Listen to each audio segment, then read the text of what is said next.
Hi everybody, welcome to the art tour of my house.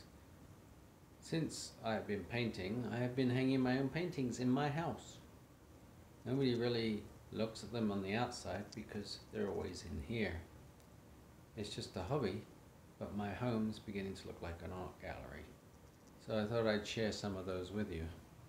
The first painting is of my parents. They're just over here. Here they are, Mom and Dad. They're done in a acrylic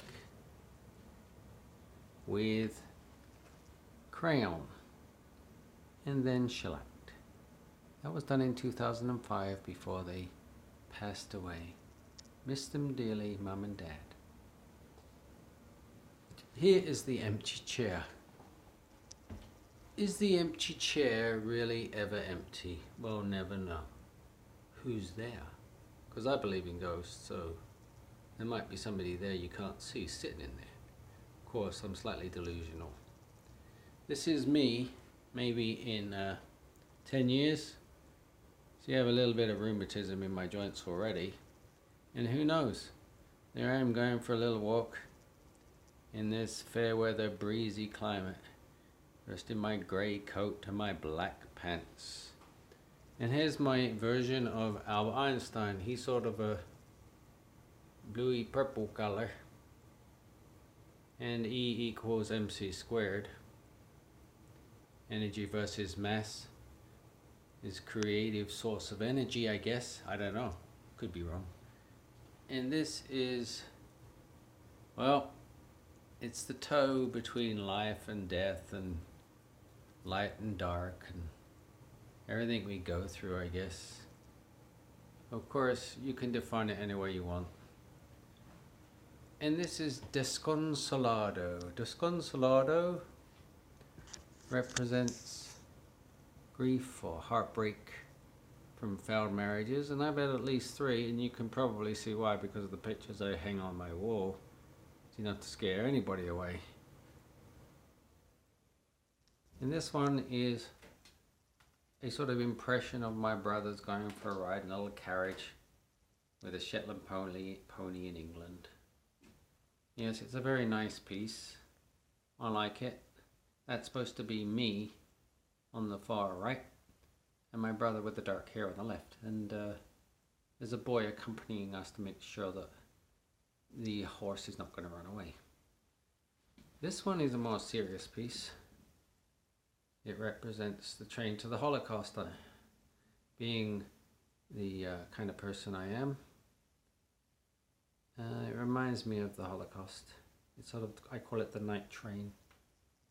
And if you examine it a little bit, you can see why it's sort of got that feel to it. It's sad, tragic, but interesting at the same time.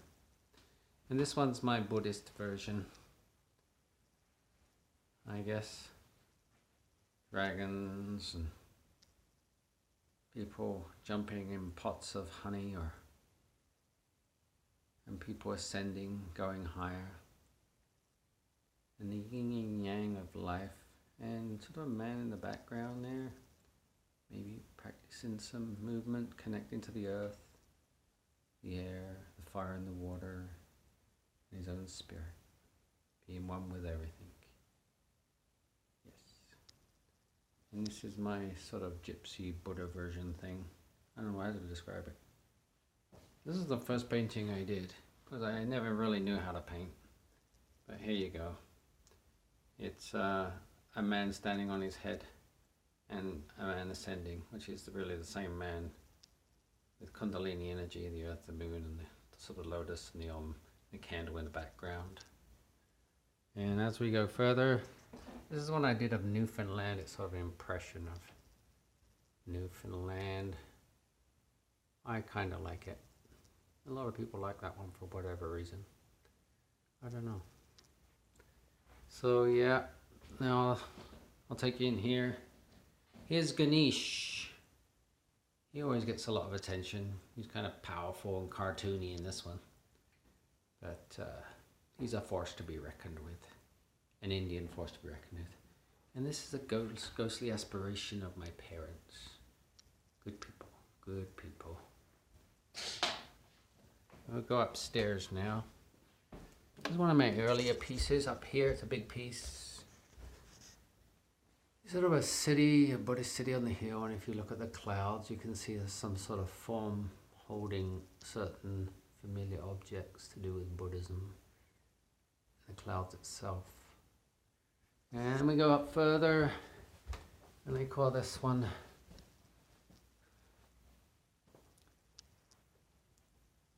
is the night version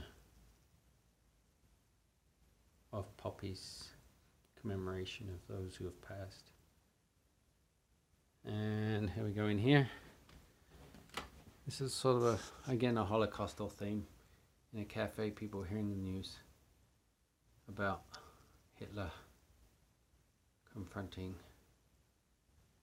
and conquering and destroying, or trying to destroy us, and what we stand for, what we represent. It's a powerful piece, actually. I like it. Oh, I like it. It sort of emanates power. There you go. And we go over here, and we go in my bedroom. I don't let many people in my bedroom.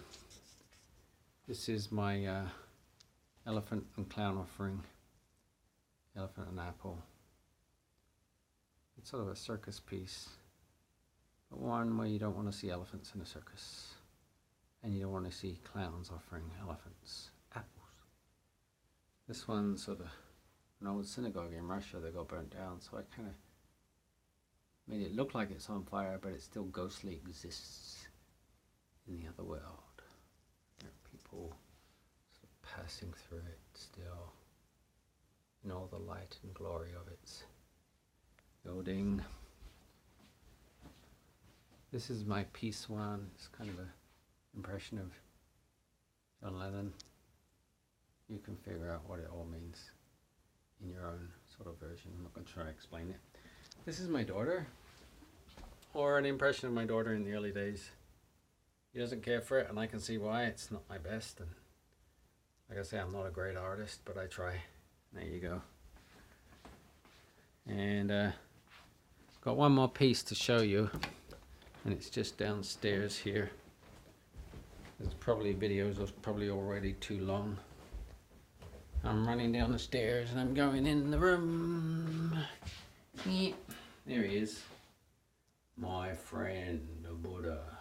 My parents love Buddhas. I think everybody likes Buddhas who play bingo and gamble because they rub their belly for good luck. But I like him just because I created him. Therefore I should like him. Hope you appreciate my little art show, and have a good evening, or a good day, or a good morning. Thank you. From Garry Shapiro. Thank you very much.